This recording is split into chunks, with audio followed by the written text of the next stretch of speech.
Allah, mau berangkat. Oh, ternyata harus ada kartu vaksin. Mana ini, Dik? Kenapa nih?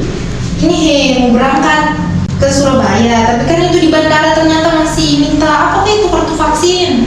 Ada tuh hari seingatku, apa Peduli Lindungi kan? Iya. Tapi ini saya cari di Play Store tidak ada. Ini tuh. Heboh sekali kamu.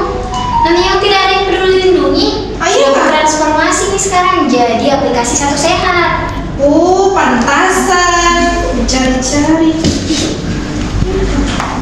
Kenapa ini Anggi dan gak tahu kalau aplikasi Peduli Lindungi berubah menjadi Satu Sehat. Kesian. Saya tidak tahu. Sejak kapan itu udah berubah? Apa bedanya? Astaga, iya.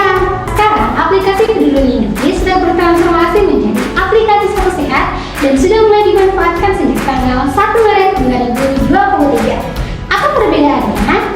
Aplikasi Peduli Lindungi muncul pada saat COVID-19 dan di mana tujuannya untuk memberikan informasi seputar COVID-19 itu sendiri, seperti misalnya vaksinasi COVID-19, hasil PCR dan antigen, serta QR kode untuk check-in atau masuk di wilayah atau tempat yang membutuhkan bukti vaksinasi COVID-19.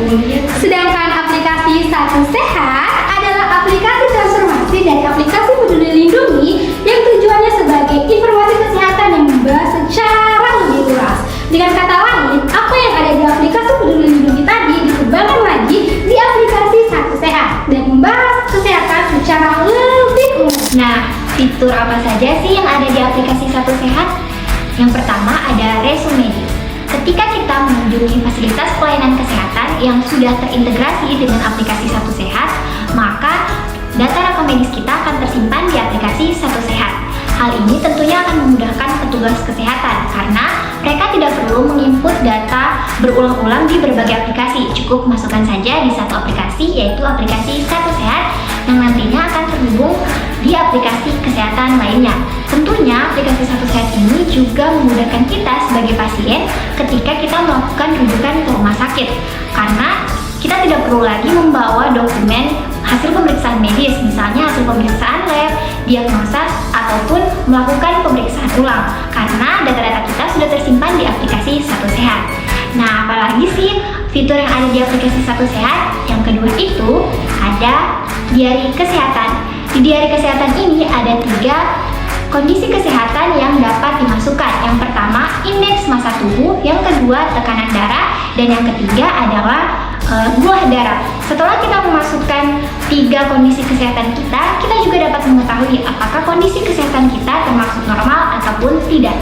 Nah, fitur yang ketiga ada pengingat minum obat.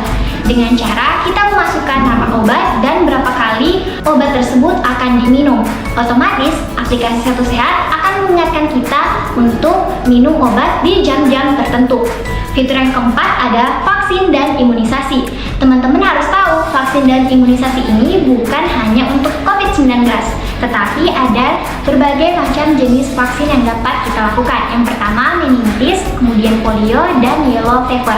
Selanjutnya kita masih dapat mengunduh sertifikat vaksin kita menggunakan aplikasi Satu Sehat ini. Fitur yang kelima ada hasil tes COVID-19. Nah, kita dapat mengunggah hasil pemeriksaan antigen kita secara mandiri menggunakan aplikasi Satu Sehat ini. Untuk fitur yang keenam adalah cari ruang rawat inap. Jika rumah sakit yang kita tuju sudah terintegrasi dengan aplikasi Satu Sehat ini, maka kita dapat mencari ruang rawat inap. Selanjutnya ada fitur pelayanan kesehatan. Dengan menggunakan aplikasi Satu Sehat ini, kita dapat mendaftarkan pemeriksaan lab, PCR, dan melakukan pendaftaran lab pemeriksaan antigen.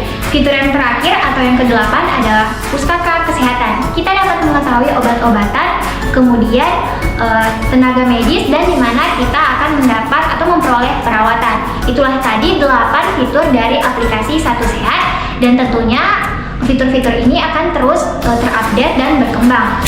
Oh begitu, saya